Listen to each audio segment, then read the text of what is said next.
നിത്യസ്നേഹത്താൽ നമ്മെ സ്നേഹിച്ച ദൈവം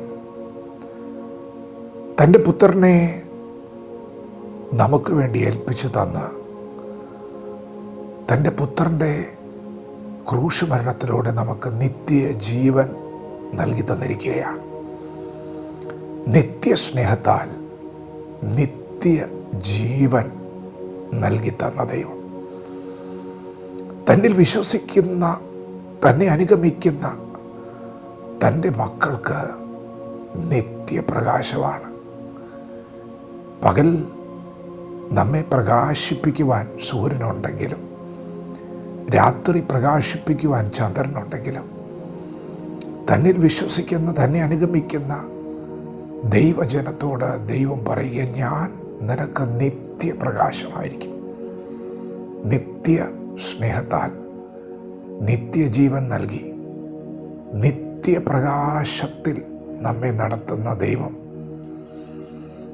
തന്നെ അനുഗമിക്കുന്ന ദൈവമക്കൾക്ക് വേണ്ടി ഒരുക്കിയിരിക്കുന്ന നിത്യ തേജസ്സാണ്. പ്രിയപ്പെട്ടവരെ, ദൈവം നമുക്ക് നൽകുന്ന എല്ലാം നിത്യമാണ്. ദൈവത്തിൻ്റെ സ്നേഹം നിത്യമാണ്. അവൻ നമ്മെ ആദ്യം സ്നേഹിച്ചപ്പോൾ നമ്മളെല്ലാവരും ഈ ലോകത്തിൻ്റെ ദൃഷ്ടിയിൽ തള്ളപ്പെട്ടവരായിരുന്നു, പാപികളും ദോഷികളുമായിരുന്നു, ദൈവത്തിൽ നിന്ന് മനസ്സുകൊണ്ട് അകന്നവരായിരുന്നു, ദുഷ്പ്രവൃത്തിക്കാരായിരുന്നു. പക്ഷെ ദൈവം നമ്മെ സ്നേഹിച്ചു. ആരും നമ്മെ സ്നേഹിക്കാൻ ഇല്ലാതിരുന്ന സമയത്ത്, എല്ലാവരാലും വെറുക്കപ്പെട്ട, തള്ളപ്പെട്ട സ്ഥാനത്ത് ദൈവം നമ്മെ സ്നേഹിച്ചു. ആ സ്നേഹം നിത്യമാണ്. വചനം പറയുന്നു, അവനവരെ ആദ്യം സ്നേഹിച്ചതുപോലെ അവസാനത്തോളം സ്നേഹിച്ചു. പ്രിയപ്പെട്ടവരെ, ദൈവത്തിൻ്റെ സ്നേഹം നിത്യമാണ്. തൻ്റെ അടുക്കൽ വരുന്നവർക്ക് ദൈവം കൊടുക്കുന്ന ജീവൻ സമൃദ്ധമായ ജീവനാണ്. അത് നിത്യജീവനാണ്. പ്രിയപ്പെട്ടവരെ, ആ ജീവൻ ഒരിക്കലും നഷ്ടപ്പെടുകയില്ല. ഇനി മരണമില്ല. നിങ്ങളെ കീഴ്പ്പെടുത്താൻ മരണത്തിന് പോലും കഴിയില്ല. കാരണം യേശുക്രിസ്തുവിൽ വിശ്വസിച്ച നിങ്ങൾ ജീവനിൽ കടന്നിരിക്കുകയാണ്. നിങ്ങളെ മരണം കീഴ്പ്പെടുത്തുകയില്ല. നിങ്ങൾ നിത്യജീവനിൽ പ്രവേശിക്കും.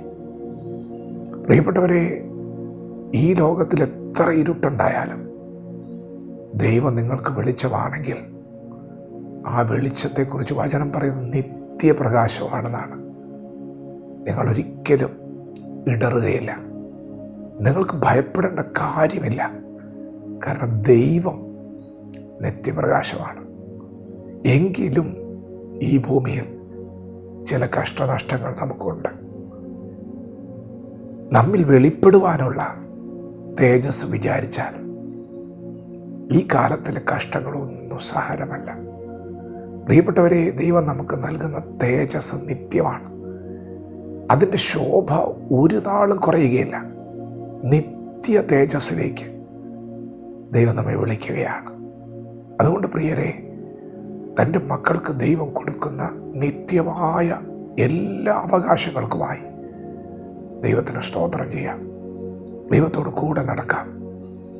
നിത്യതയുടെ ദർശനം പ്രാപിച്ചുകൊണ്ട് നിത്യ തേജസ്സിനായി നമ്മെ തന്നെ ദൈവപാദപീഠത്തിങ്കൽ ഒരുക്കാം. വിശുദ്ധിയെ തികയ്ക്കാം. ദൈവം നമ്മെ ഓരോരുത്തരെയും ഈ പകൽ അനുഗ്രഹിക്കുമാറാകട്ടെ. ആമേൻ.